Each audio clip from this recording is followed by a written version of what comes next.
Hello everyone, welcome back to the SharePoint Framework series. I am Akshay, and today we are tackling an essential topic, debugging and optimizing SPFx web parts. Debugging helps us identify and fix errors, while optimization ensures our web parts run efficiently and provides the best user experience. By the end of this video, you will have the skills and tools to troubleshoot issues and enhance the performance of your SPFx projects. Let's dive in.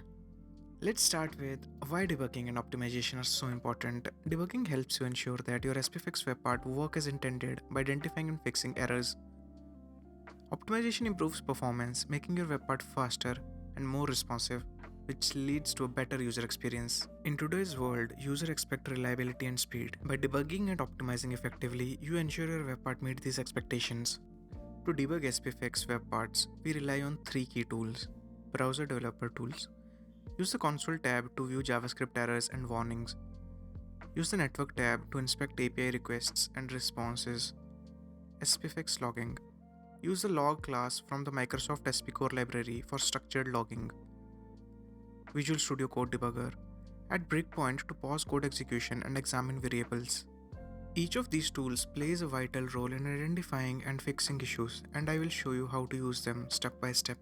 Let's start with debugging JavaScript errors in your SPFx web parts. Open your browser's developer tool by pressing F12 or right-clicking and selecting Inspect.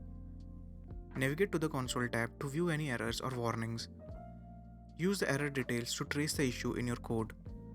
For example, if you see an error like cannot read property of undefined, it usually means you are trying to access a property on a null or undefined object. Check your code for potential null values and fix them.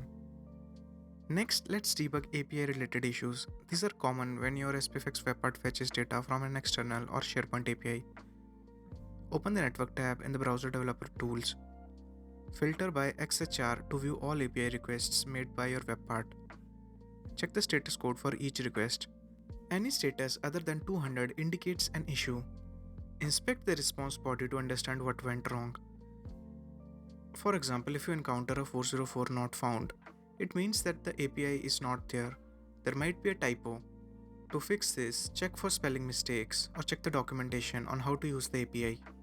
SPFx provides built-in logging capabilities to help you debug systematically. Import the log class from Microsoft SP Core library in your web part.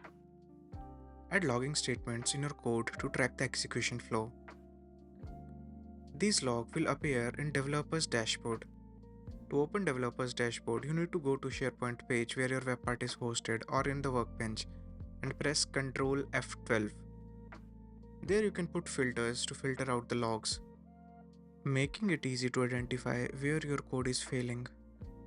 Now that we have debugged the web part, let's focus on optimization. Here are some techniques to improve performance.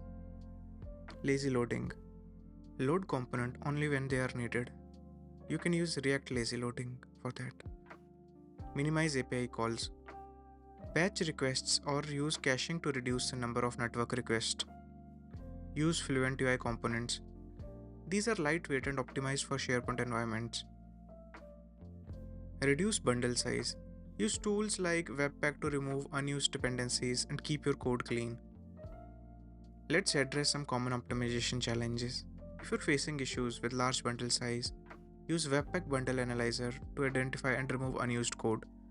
You can do that manually too. If you're facing slow API responses, try to implement caching or optimize your queries to reduce latency. If you're facing any UI performance lags, use Fluent UI components for faster rendering and responsiveness. By addressing these issues, you will create web parts that are both efficient and user-friendly. If you're facing any other challenges related to optimization or debugging, please feel free to drop a comment. Let's recap what we covered today. Debug JavaScript errors using browser tools, resolved API issues by inspecting network requests, used SPFx logging for structured debugging, optimized performance with techniques like lazy loading and caching. And for best practices, test your web parts in different environments to catch potential issues. Document common debugging steps to save time in future. Continuously monitor and refine your web part for better performance. Great job debugging and optimizing your SPFx web parts. If this video helped you, please hit the like button, subscribe to the channel and turn on notifications so you don't miss future episodes. I would love to hear from you what debugging tools or optimization techniques do you use. Share your experience in the comments below. Thank you so much for watching. In the next video, we will dive into basic CRUD operations in SPFx using PNP.js. Until then, happy coding.